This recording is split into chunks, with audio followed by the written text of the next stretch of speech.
keep that in mind. I can't imagine that we'll be talking about anything too sensitive, but just, keep that in mind that it will be recorded and distributed.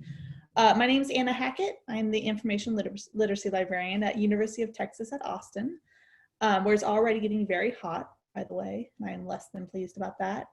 I am also a member of the Outreach Committee for ACRL, ULS. We have these roundtables about 3 times a semester.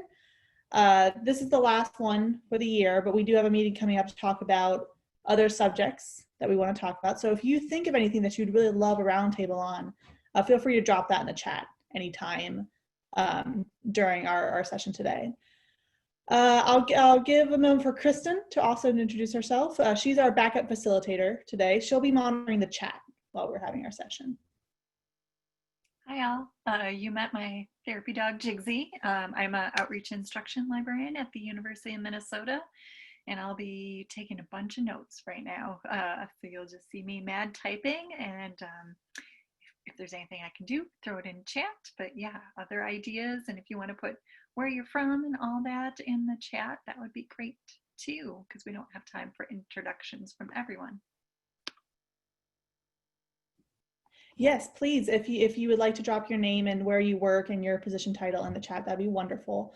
Obviously, we, like Kristen pointed out, we have a pretty large group today. Usually in these roundtables, we have about 10 people. So we really go around and have like conversations, and today we have 50. So what I would like to try to do today is I'm going to bring up, we have a few questions we're going to work through, and I'm going to try to do it so that people can just chime in. Now, obviously, we have a large number of people, so if it gets to the point where people are kind of just trying to talk over each other because nobody really knows what's going on with Zoom, we might transition to just having people put something in the chat saying, I have something to say. If that happens, then we'll just go, whoever gets there first. Lois pointed out that you really do want to be muted. You should all be muted automatically right now. If you want to say something, obviously you have a button in the left-hand corner, bottom left-hand corner, that you can unmute yourself. You can also, if you think that you'll forget to remute yourself, you can also hold down the space bar, and that will automatically unmute you as well. So we live in a really weird time. I don't know about you, but at UT Austin, we were kind of trying to figure out what we're going to do. Are we going to be off campus? Are we going to be on campus? And then we got an email at 6:30 in the morning on a Friday saying campus is closed. So it was very hectic, and I suspect a lot of people kind of had similar experiences. So that means we've transitioned all this outreach and engagement to online, possibly very quickly for a lot of us. So those of you who have already done some form of outreach online, I wonder if you would jump in, tell us what happened, what you did, what your goals were, and what the results were. So like I said, I'm going to open this up. Anybody who wants to jump in to talk, go right ahead. And if that doesn't quite work out, we'll rely on the chat. So those of you who have done some kind of outreach online, what'd you do and how did it work out?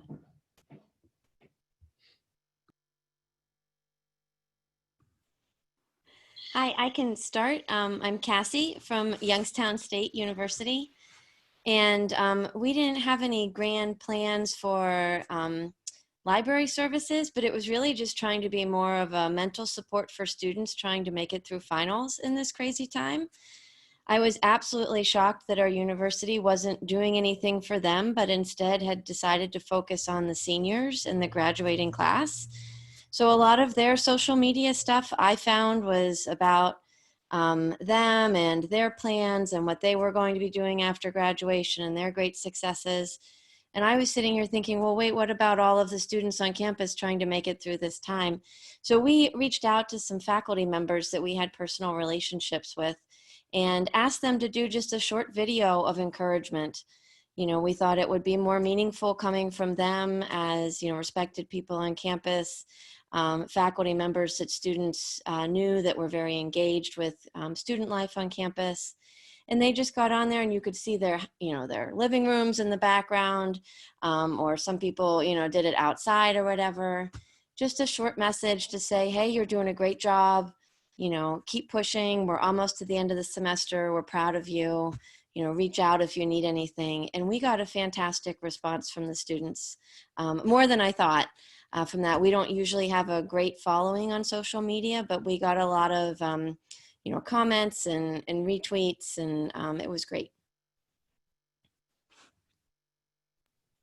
That sounds wonderful. And also just this entire thing of getting to see people in their own living space, I feel like it's really changed the relationship between teachers and students and also librarians and their patron base. So that all sounds great. What have other people done? So for us, we focused on programming because I live alone. I was really concerned about students who live alone and who are going to have a difficult time. Like, especially the library is a good resource for students who maybe don't feel as connected to other people. So having that like stripped away from them was really worrisome to me. And I didn't feel like there was enough attention being paid to that either.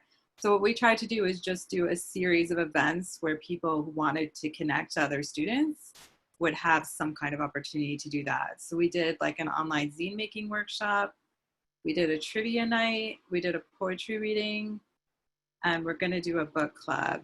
I tried to do like a cafe style like open mic thing, and I think that was a little too ambitious. So I didn't get many signups for that. I think students were just like, that might have been too much. But everything else we did went well. We had like 15 to 16 people at the zine making, 15 to 16 people at the poetry reading, a slightly smaller turnout for the trivia night. I think we had around 10. And then the book club we're still working on. So I think one thing that was cool is, well, we did have, I think our numbers were amped by a teacher who encouraged his students to go and gave them extra credit for it. But it was cool. We had like more of a mix than I expected. Like some faculty members did the zine making and the poetry reading and the trivia night. So it's sort of cool because students got to socialize with faculty members in a more like informal setting. Like I didn't anticipate that. I didn't think faculty members would participate.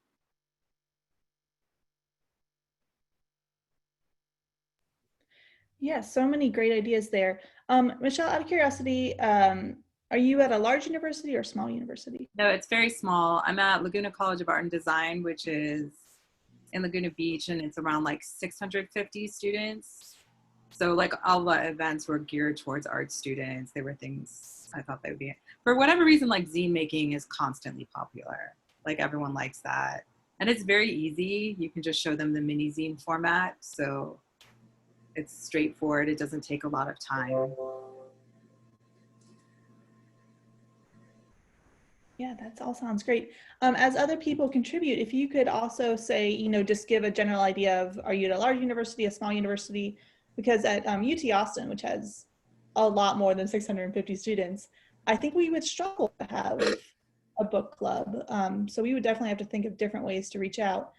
So what have other people done?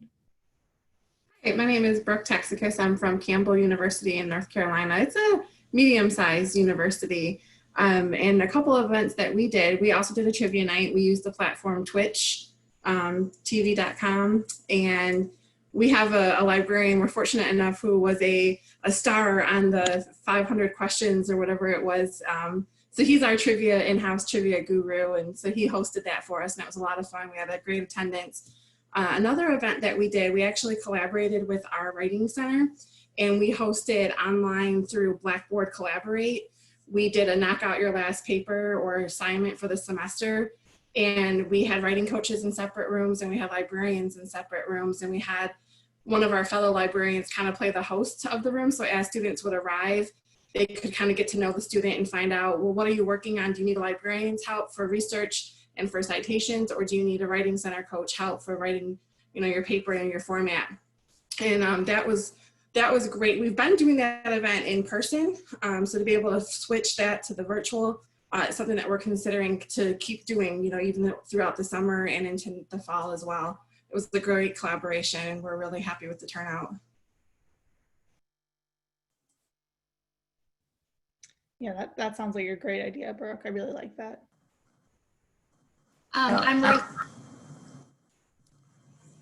Thanks, Brittany. I'm Ruth Monier. I'm at Pittsburgh State University in Kansas. It's about 6,000 full-time enrollment, and in town about 20,000 people. So a lot of our programming we've done is more passive, to do it when they want, because that's been the feedback of our students, is that they were so overwhelmed that they want to do it when they want to, if they wanted to do it. We did a virtual scavenger hunt with photos through the Goose Chase app for Earth Day. And then we also did a digital escape room. And as what other people mentioned in the chat, we also had a LibGuide for COVID-19. But the virtual escape room was very interesting, and it seems like people really enjoyed it, but we themed it all around our university rather than, I don't know if you've seen some of the other ones about Harry Potter or fandoms, but we did it all university focused. So the people on the comments on that, the students who completed it, they would write it reminded me of the university. I really needed that connection, which was nice to know. Somebody in the chat asked about the virtual escape room. I did the Google Forms. I don't know if you've seen the webinar that came out from Mrs. Sid, who's based in Pennsylvania as a public librarian, but she talks about how to build it. I can put a link in the chat if that would be helpful. Yes, that would be great. Let me know in the chat if the link does not work, because sometimes Zoom is weird with links and chats, but that all sounds fabulous. And then I think there's somebody else who was going to speak. Yes, hi, my name is Brittany. I'm from Duke University, which is mid-sized in Durham, North Carolina. So first of all, I will say that I'm super excited by the idea of an escape room. So I think we'll have to try that. So I was going to speak a little bit to a book club that somebody mentioned earlier, and my colleague Ariane is also on the call, so feel free to jump in, Ariane. But this is a long-running book club that we've had for many years, and then had to take it online very quickly. And usually we focus on very short readings, and then I think in recognition of people suddenly having more time, switched it to a big books format where we would read kind of a novel over several meetings. And we had surprisingly good turnout. It was, I think, almost 3 times what we usually see in attendance. And I think we're surprised by the number of staff that were interested as well. That we had student interest, but both library and university staff who really missed seeing people in this kind of community event. And I think we were a little bit worried about attendance as well, and had talked about having, other library moderators or other staff kind of come in if we ended up with an overwhelming number. But it seemed to work out with the group that we had. Yeah, we had about 20, and it was kind of the sweet spot, honestly. Mm-hmm. We read David Copperfield, by the way, so we were surprised that people were not daunted.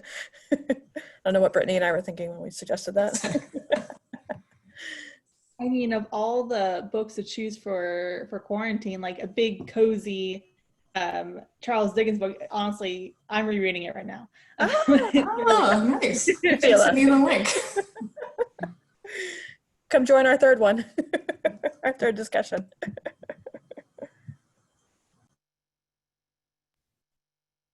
Any other programs that people have put on? This is Sarah Gilchrist. I'm at University of Baltimore, and we're a smaller school, but we tried a couple of things, and we're actually hoping to try some new things in the fall for outreach. The things that we tried were an adaptation of our sort of final finish program, where we did something similar to the tutoring and writing center. We had a lot of librarian and staff and tutor participation, but no students came. But we got to talk to each other, and it was a good way to connect. We've also been doing some sort of blog posts. I don't know as much about those, but our campus, I think, our students felt really overwhelmed by the switch to completely online. And so in the fall, one of the things that Michael Hackett has been spearheading, he's on here also, is this idea of reaching out to graduate students individually and offering to be their personal library connection. I think we came up with different terminology, but doing individual outreach to the students so that they know that there's someone here to help them. And then we're not just another spam email. So we're hoping that that will get some response and that people will feel a little more comfortable online.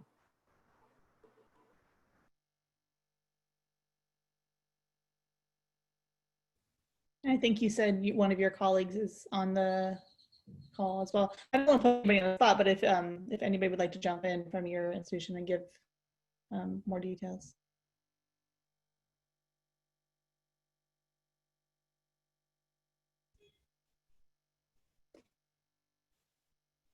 Any other programs? Because we can always move on to our next question as well.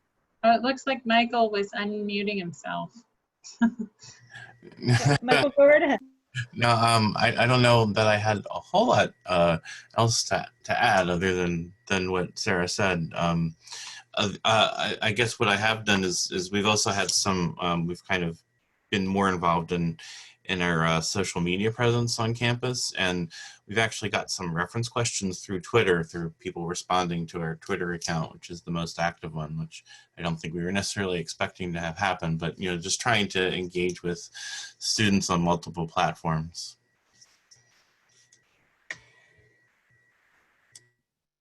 Yeah, using social media is a really innovative way of trying to keep that person-to-person connection as well. I'm an instruction librarian here at UT Austin and had still a few classes left over after we transitioned to all online. So before each of these classes, I put out a survey asking them, what's the hardest thing for you right now with being online? And one thing that came up a lot of it was, my internet connection, being at home with my parents, all the things we kind of anticipated being a problem. But one thing that came up a lot was just this sensation that I'm isolated. I don't get to see people, even like people I would just be sitting next to. So I think one person brought up earlier, that their library is actually thinking about that directly. Like our library programs are about trying to address this isolation. So does anybody have any thoughts of what they would like to do with trying to address that problem? And this does not have to be a fully thought out plan, just if there's any ideas floating around in your head. So I'll share something that we're working on. I'm at the University of North Carolina at Chapel Hill, which is a large university, and we are thinking ahead to our week of welcome, which is the first week of classes, which is usually an in-person kind of extravaganza of events all across campus. And I should say the University of North Carolina is moving toward a sort of a hybrid model where we're going to have both online and in-person classes. It seems like a lot of things on campus will be closed. The dining halls will be carry out only. And so we've just been talking about the effects that is likely to have on student social life, especially incoming students, right? Because those first weeks of classes are really focused on finding your social support network, and the library is doing only virtual events. So how do we be a part of this search by students to find friends and make connections and not feel so isolated? And what we're talking about doing, and this program is not fully fleshed out, is like a Zoom trivia event where the theme is UNC traditions in different categories, where we'll use materials from the special collection. So like a video clip of Michael Jordan playing basketball at UNC in the 1980s for the sports theme, and have the event focused on Carolina traditions, but co-host it with a student organization. And we have a student organization that's connected with our alumni association, and they've already said that they're on board. But the idea is that we have current students there who are able to speak to, this is what this tradition means to me. This is my experience of seniors streaking through the library, during the last week of classes. So that the promise is not just like, come to the library and have a fun time with librarians. It's come to this library event and have fun with current students and start to make connections with people who have been at Carolina for a while and have had a fully in-person experience and kind of do some of that translation and break down some of those isolation barriers.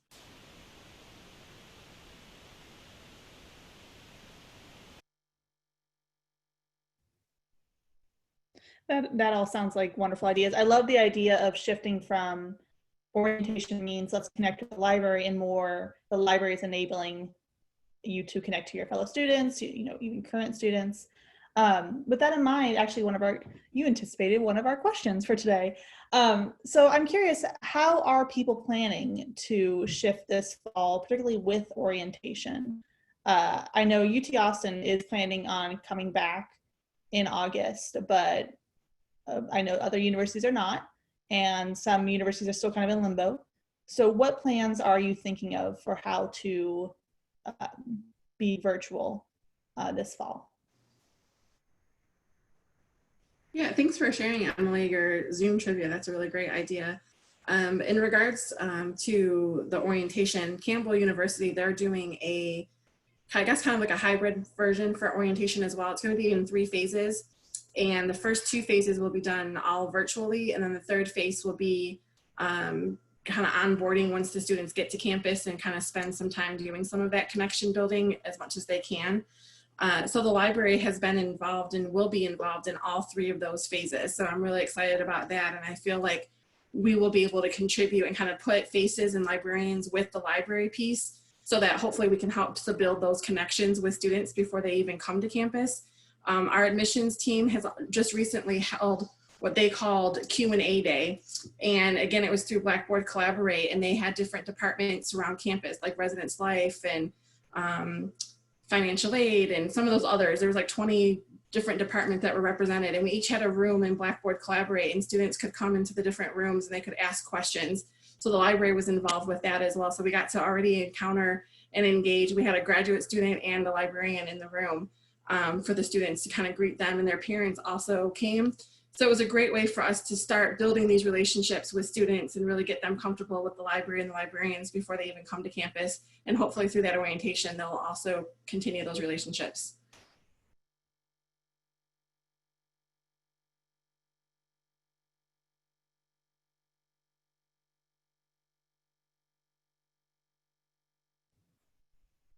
Any other plans for this fall from people? And once again, this does not have to be like, Brooke sounds like her phases, like you have a plan. Anybody who doesn't quite have full plans yet, that's totally fine. Feel free to share those as well. So I'm from Stevenson University, which is a small liberal arts college outside of Baltimore. And at our institution, the orientation is kind of divided into 2 portions. Over the course of the summer, it's a more academic-oriented orientation where students come on campus, traditionally come on campus, to sign up for classes, meet with their first-year advisors and their first-year success coaches, kind of learn about the academic code of conduct and all that stuff. And then at the end of the summer, the week and weekend leading up to the start of the semester, the first years move on to campus, and that's when they have the fun orientation with all the team building and icebreakers and fun activities and late night stuff. So I'm new to Stevenson, so I don't know what they've done traditionally, but we were approached by the folks that run the academic orientation, and they have moved 100% online for that. They're hosting it on Blackboard in a series of modules.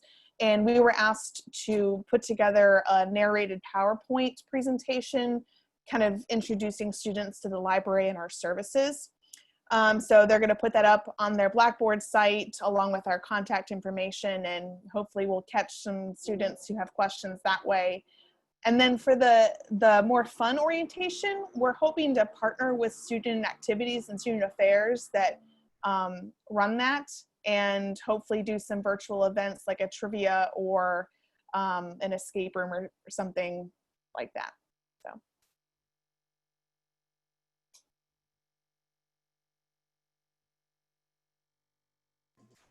Just curious, has anyone done any kind of like virtual tours or self-guided tours that they could talk about in their library? Because we're we usually give like a in-person tour, and we're looking at moving that virtually. So I'd love to hear from someone if they've done that. So not for COVID-19, but a while back we were, and I mean like when I first became a librarian, which was about 8 years ago, we were experimenting with Foursquare and using that as a geolocation based tour system.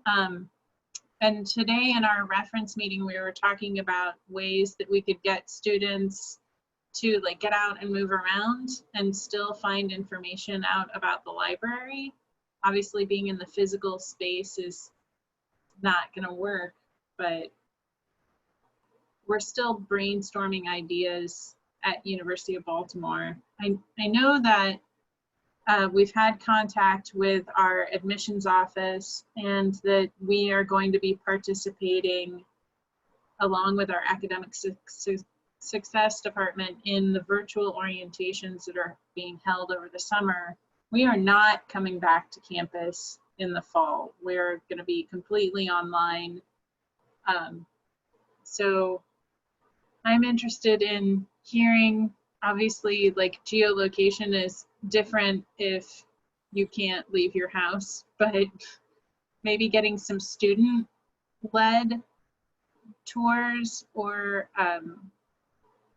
some way for like student-created material to be shared through the library.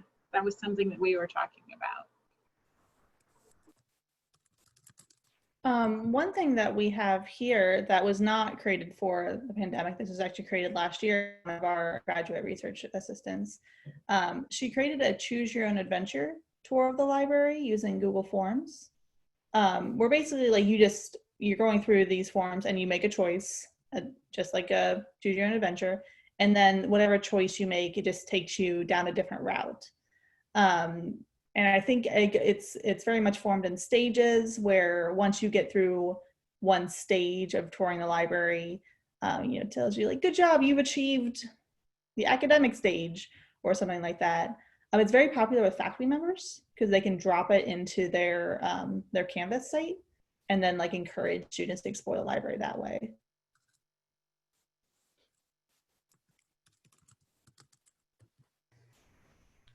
One thing that I did was kind of similar. This was years ago, but we had students go around and take pictures of the library and then post them on Flickr and kind of do the same. They had the option of either like doing a choose your own adventure or just doing a library tour. But it's very easy in Flickr to like kind of click and go to a different photo in a photo set.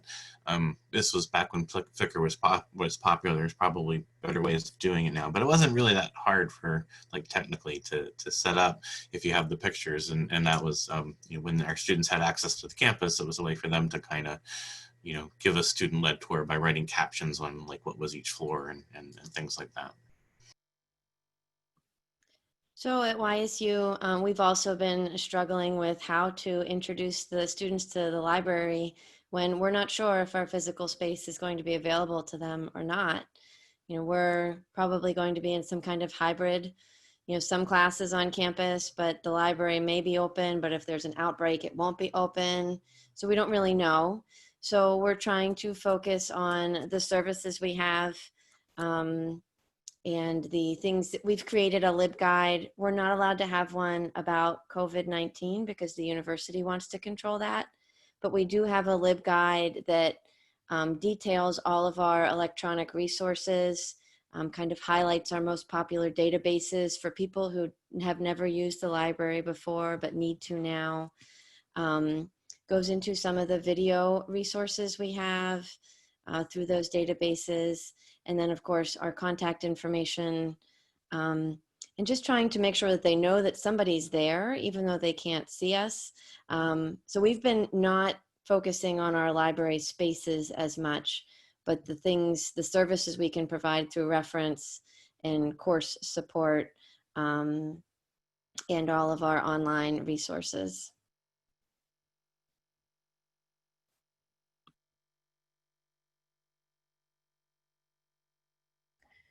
Yeah, I think all of our LibGuides will be getting quite the workout over the next couple months as many of our students are not not on campus to talk to us. So many great ideas floating around. Does anybody have any other ideas of how they're going to do virtual tours or how they are going to help manage virtual orientation coming up this fall?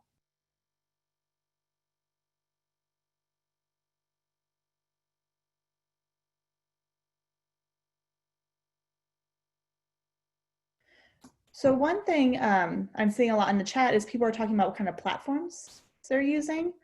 I'm just going to look through real fast and name some of the few I'm seeing. I'm sure I'll miss a bunch of them. Of course, now it's disappearing.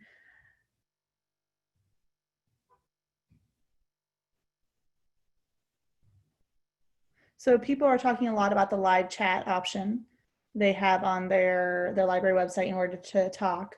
LibChat, library help. I never know how to pronounce that because it's like LL library help with a 3 in it. But that's what it is. That's what we have here as well. And that's what we use. What other platforms are you using? What other virtual platforms are you using, including social media platforms, are you using to connect with your students and faculty?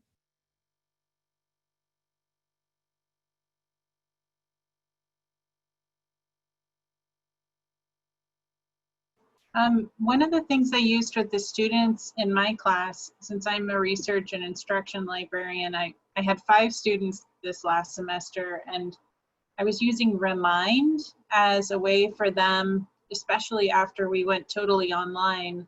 It was a way for students to communicate with each other without sharing their phone numbers, and for me to communicate directly with them.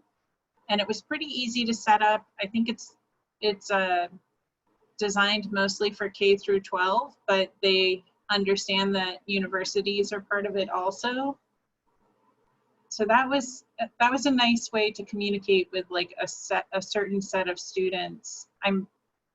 I think you could probably have students sign up for a service like that and become part of the Remind group, and then you could send out announcements that way too.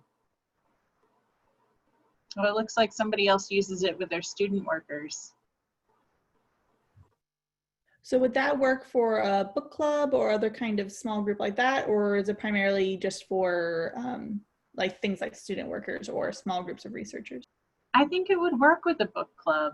It's designed to let you send messages out, and it goes directly to people's phones or their emails. So it's nice, since one of the biggest issues was access to computers. I know at least one of my students was using their phone as their main internet access point for class. So it cuts through the like having to sit down to the computer and log in. It's a little bit like GroupMe, but designed more for like classroom activities and groups. Is there a limit for how large the groups that you create on them are? I don't know what the limit is, but since they're designing it for classroom use, I'm sure that it could be pretty big. Let me see if I can find it. I'm just wondering, for those particularly librarians who are focusing on the incoming students, I wonder if it'd be possible to use that to talk to those students all at once, or maybe that would be too large depending on how many students you're talking about. That could be a good way. Well, so our campus isn't huge, but like if you wanted to reach out to say 150 students at the same time, I think you have to get them to opt in to that. So you'd have to send it out through email or some direct way initially. I'll look through this, and if I find out how many people are allowed, I'll put it in the chat. Perfect. Other things people are saying are in-house chat platform, Discord. I've actually heard from a lot of people that Discord is really good for large groups. So maybe that would be a good option for, like, I want to talk to all of our incoming students. Anybody who's been using Discord, do you want to say anything more about that?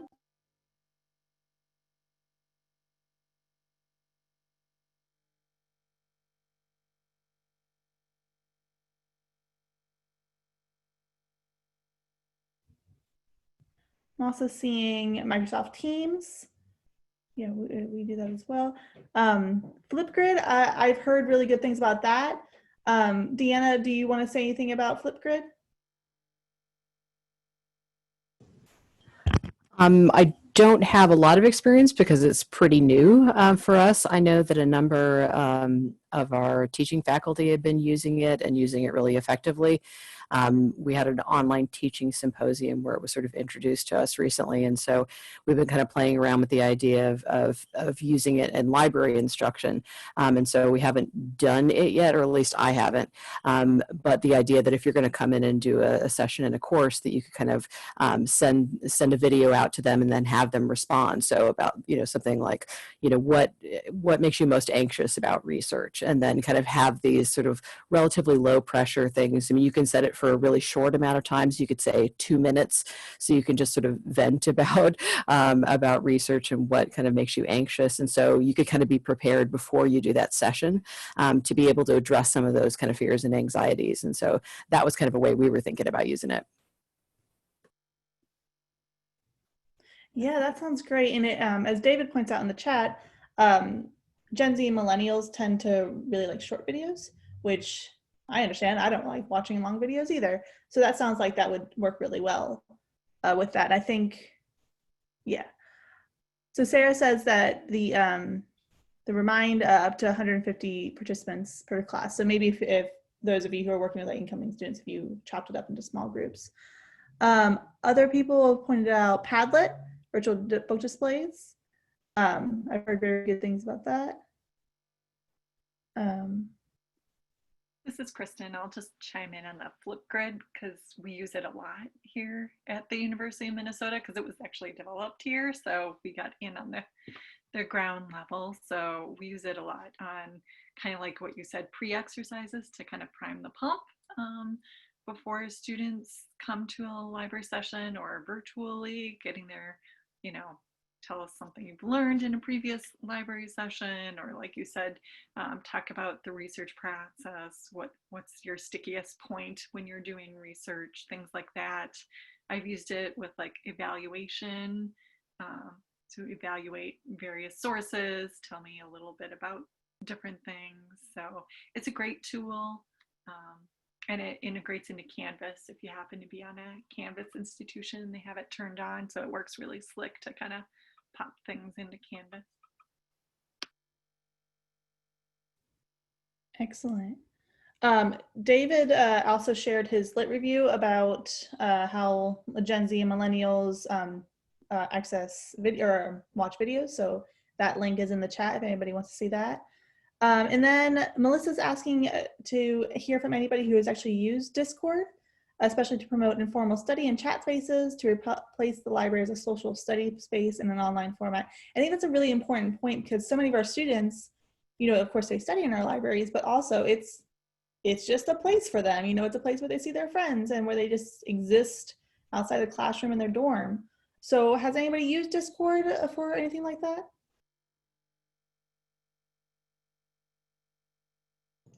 Hi, this is Michelle. I'm from ASU. We have about 100,000 students. I haven't used it with the freshmen that I work with because there's just so many of them. I think we had like 50,000 last year, so clearly no platform can accommodate that.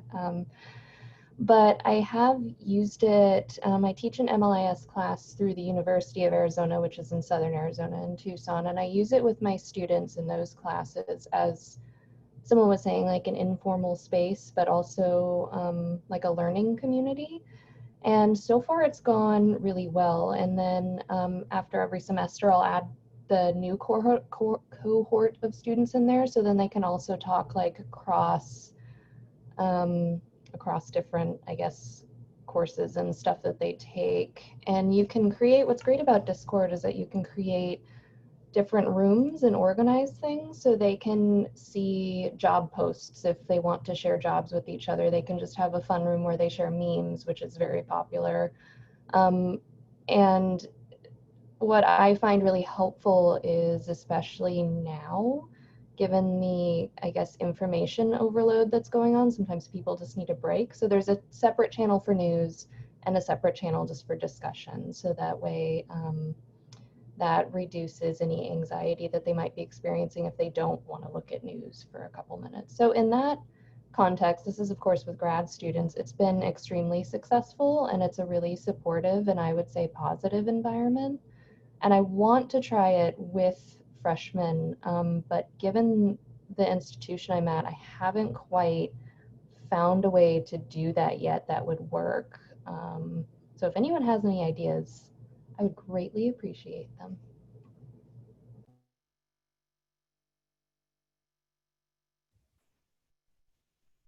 That sounds like a really interesting use of Discord, and I'm going to look more into that.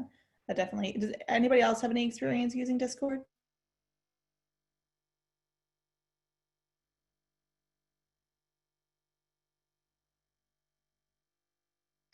So Sarah asks if anybody has a virtual library presence in gaming platforms like Second Life or Animal Crossing or Minecraft.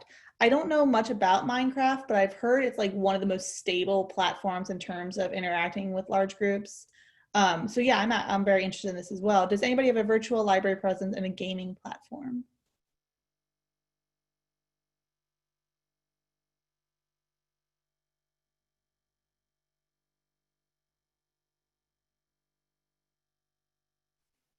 Not that we built at the University of Minnesota, but our entire campus was built in Minecraft by the students. While they've been out at COVID, and I'm sure other folks are in the same boat. It's kind of fun to see. Yes, they built UT Austin as well in honor of graduation, and then being a little upset about how their graduation went, it got a little insulting. Hilarious, but insulting.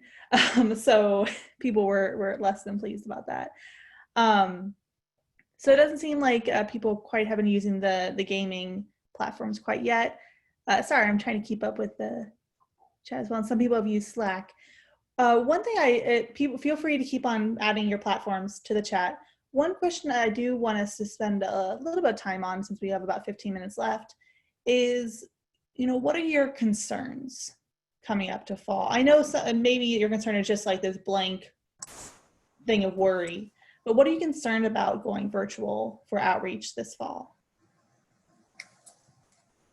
So this is Megan. I'm from Binghamton University in upstate New York, and I'm really concerned that the students are like kind of already, like if we're virtual, right now we're planning to be sort of like a hybrid similar to the UNC. And I worry that they know how to entertain themselves, and they're not going to want anything to do with any kind of programming that we might offer. Our programming is already sort of limited. I was hoping to change that this year, and then there was a hiring freeze. But I worry that the students know how to entertain themselves, and they don't need the library to entertain them. They need the library for research support or, something like that. And so that's my concern, that it's going to come off hokey, or nobody's going to come, or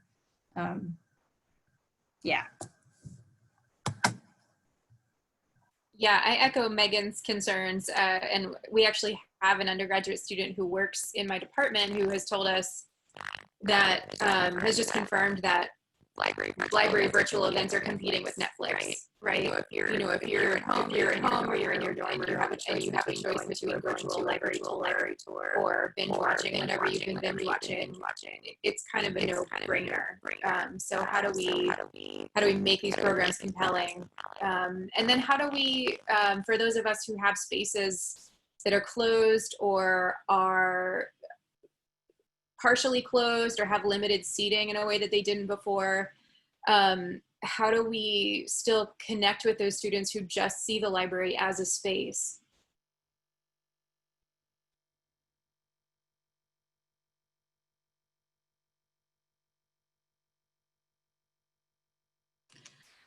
This is Ruth. I think one of my follow-up concerns, along with what Emily and Megan mentioned, is for some of the stuff that we put together in March and April, maybe wasn't the most accessible in all the ways that it could have been.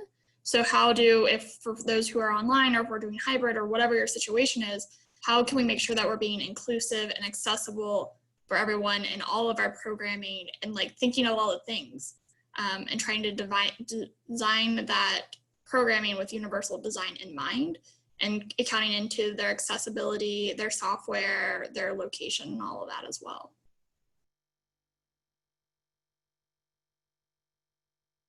Certainly, and I think somebody mentioned earlier that one of their students was using their phone as their way of getting onto the internet. And if we are a virtual campus, you know, that student will not have the same experience as the student who has a laptop and a high-speed internet connection. Have any other universities loaned out laptops or computers? I know our library and OTS like worked really quickly to get computers into students' hands, but that might be unusual. Sarah, we've been doing that too. Before all of this happened, we had 10 laptops and a laptop machine that you could check out. And we purchased a bunch more because we wanted to expand that because we discovered how many students didn't have computers on campus.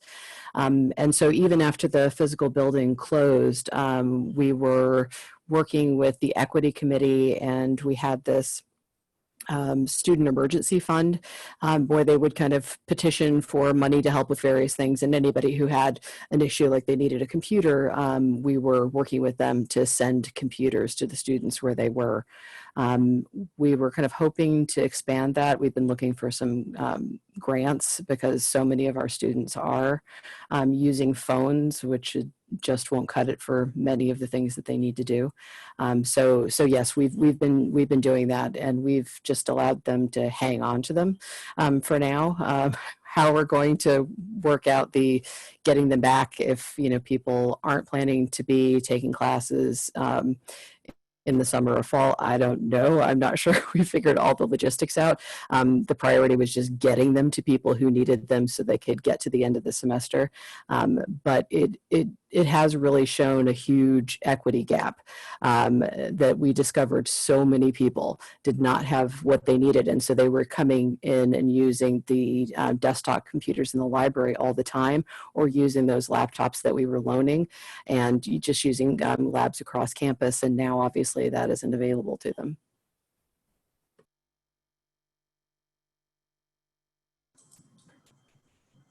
I think in sharing, I'm sorry, Anna. Go right ahead. I think I share a lot of the same concerns that folks have mentioned. I think one other question I have is working with a very large international population and keeping in mind kind of the many time zones and kind of both a population that is probably feeling hugely isolated, but that is also, I think, harder for us to reach just kind of logistically. I think a concern I also have, which maybe is different than the ones people have been expressing, is that we will be on campus in some form, or at least we plan to be in some form in the fall. But I'm worried about how like the changes that have to be made in order to make that possible will impact like the feel of the library, because there's been so much emphasis on making the library like a space, and like the physicalness of the library as somewhere that students go to feel comfortable and to be engaged and to interact with other students. And so like, I'm not sure how to address like the unnaturalness, I think, of the library. Like if, you know, they can't sit near each other and there's like a plastic shield at the circulation desk, it's sort of almost like people have been talking about how these Zoom meetings, it's like you're seeing people, but you're not seeing people. And that seems almost more jarring in person, where like there's people there, but there's this like artificial barrier between you and them. And it really goes contrary to like everything we've been trying to do with libraries in the past few years. So that's like I don't know that that's a problem anyone has any solutions to, but it's something to think about. Yeah, Michelle, that's a really good point. And that's something that we were just talking about in our meeting we had yesterday at the reference team and for the reference desk. It's like, what is that model going to look like? We've been trying for so long to make our reference desk so inviting. And now you throw plexiglass up there, you throw face masks on there. You know, it really, now we don't become so inviting anymore. And how do you, even at the grocery store, when you're wearing a mask and the person that you're talking to is wearing a mask, it's hard to hear and hard to understand. So when doing a research consultation or a reference, you know, helping, it's really going to make things really challenging. And it's a concern that I have as well. And I'm with you. Our library will, our university will be open. August 19th, our students are returning to campus. So yeah, how do we make our library space inviting, but also have these safety precautions in place?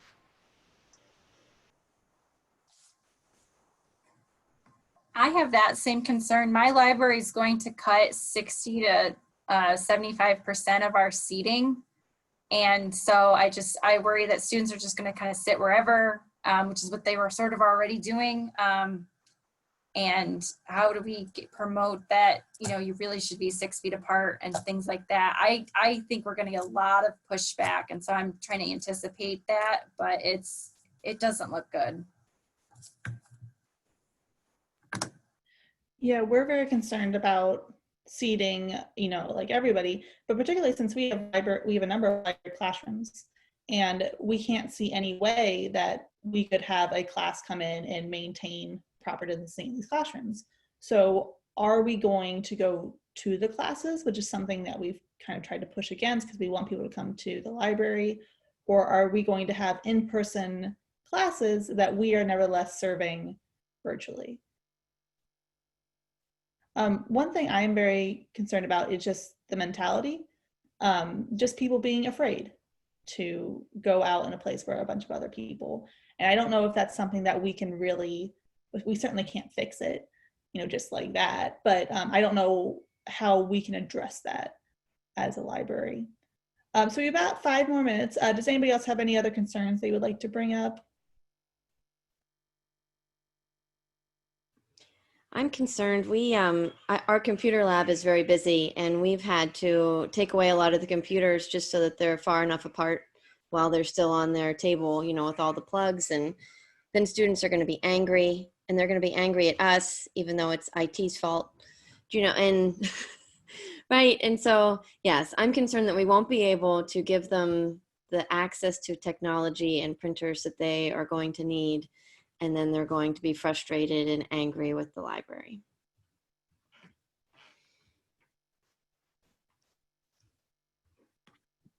Yes, I wonder if all of our work to make libraries inviting and being like, it's not just a library, it's your librarian. I wonder if that will also make it easier for people to blame us, because like we're a person, and you know, sometimes when you're stressed and angry and scared, you lash out at the person who feels familiar to you rather than thinking of the big structural reasons why bad things happen. So I want to just take one more moment, open up to any last thoughts. I don't want to take up, you know, I want to respect your time. I will say, before I forget, after we leave each other today, eventually you will be getting a survey in an email. We would really appreciate if you took that survey. It's brief. It just helps us continue offering the kind of roundtables that will best serve you. So any last thoughts people would like to share?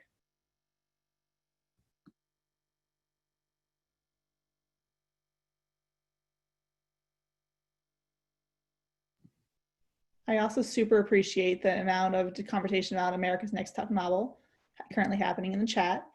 Indeed, who knew that Tyra Banks would teach us how to interact with each other just by using our eyes?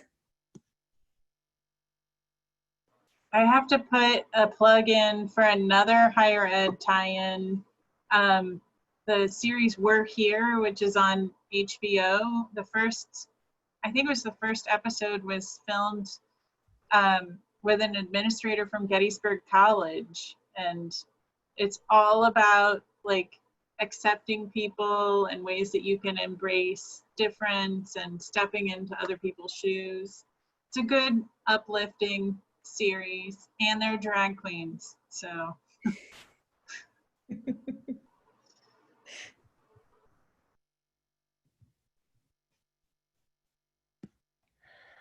All right, well then, it sounds like I want to thank you all, for your input, for your very entertaining chat.